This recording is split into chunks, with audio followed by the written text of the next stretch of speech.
natin Vice Mayor Chi Atienza at Yorme Isko Moreno Domagoso.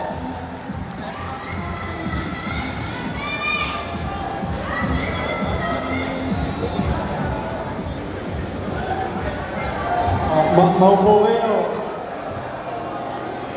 Hi! Hello!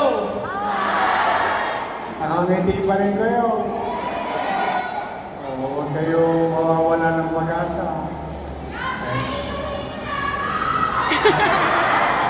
May asin po yun Anyway, nandito kami. Una, I have to give credit where it's due. Pwede bang makisuyo? Simula kagabi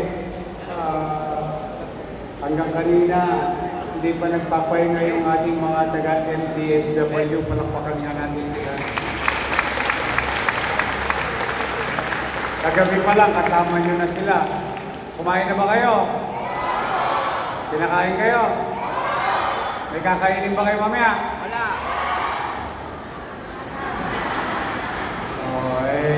Mahirap masunugan.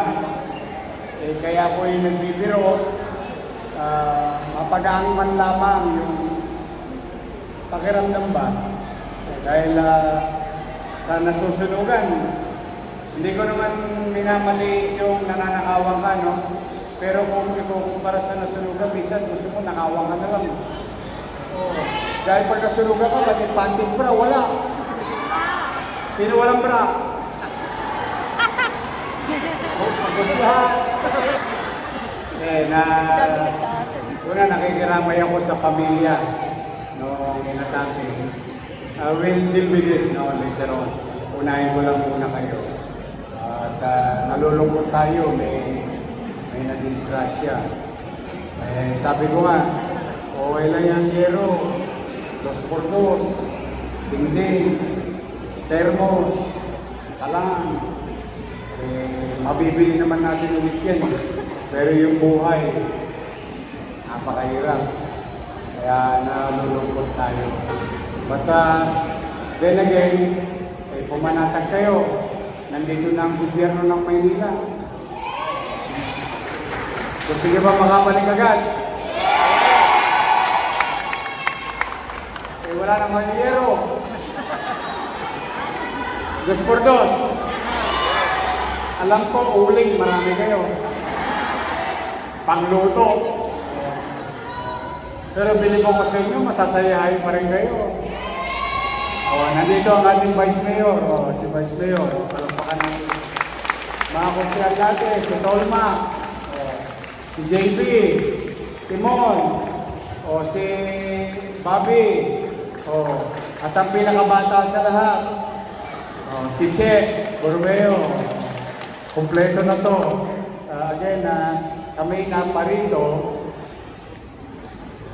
Siguro, naging familiar na kayo ulit simula nang bumalik ako ng July 1. Kapag may nasusunugan, hindi na natin pinatatagal yung tulong. Kasi ang gusto ko, may awa ang Diyos. Pagtapos nyo rito, aakyat kayo ng Delpan. Pagbaba ng Delpan, bago dumating sa circle, sa tabi ng Red Cross, may tindahan ng paleta ron.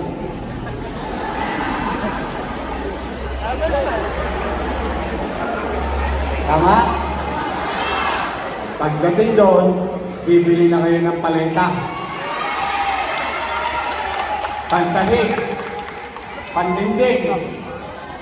Tapos gusto ko, pagbalik nyo, makabili kagad kayo ng yero. 2x2. Palo nyo sa naglaro ng apoy. Dinamay pa kayo. Mag-iingat kayo. Ako naman, hindi ako natigil. Ako talaga, kung kaya ko lang gawin isang iglap. Nakita yun? Yun. Sasabihin ko pa lang, ayan.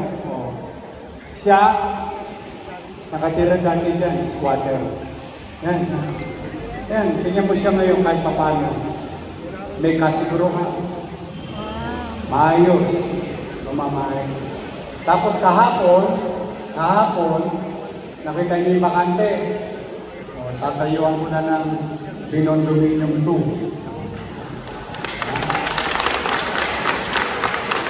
Para doon sa susunod na squatter. Ibig sabihin, ang programa ng gobyernong ito, ng Manila, walang itatapon sa labas ng Maynila. Sa loob pa rin.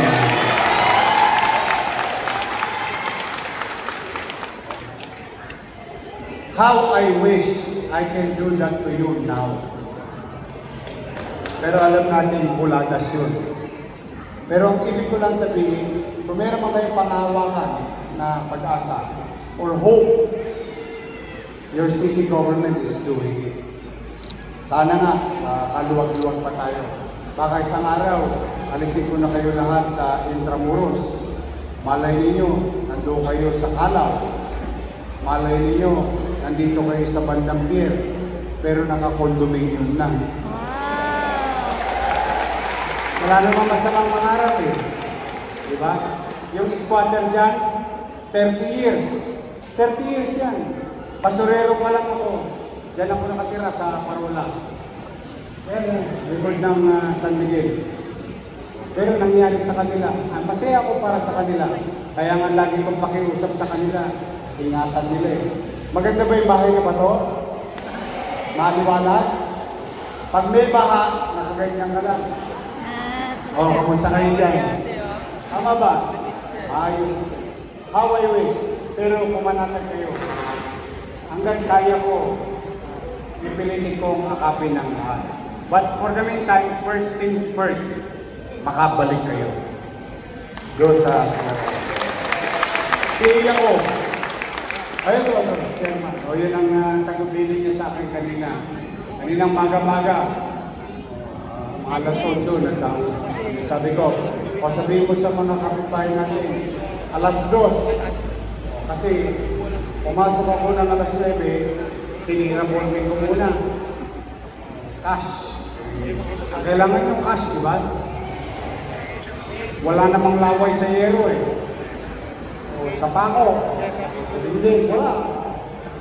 Pangusog lang ng laway. Kasi gusto ko, makamit muna kagad ng financial assistance ng lokal na pamahalaan at unti-unti makagawa kayo rin ng masisimulan. Someday, somehow, sana, loobin nawa ng Diyos na marami pa tayong ganyan.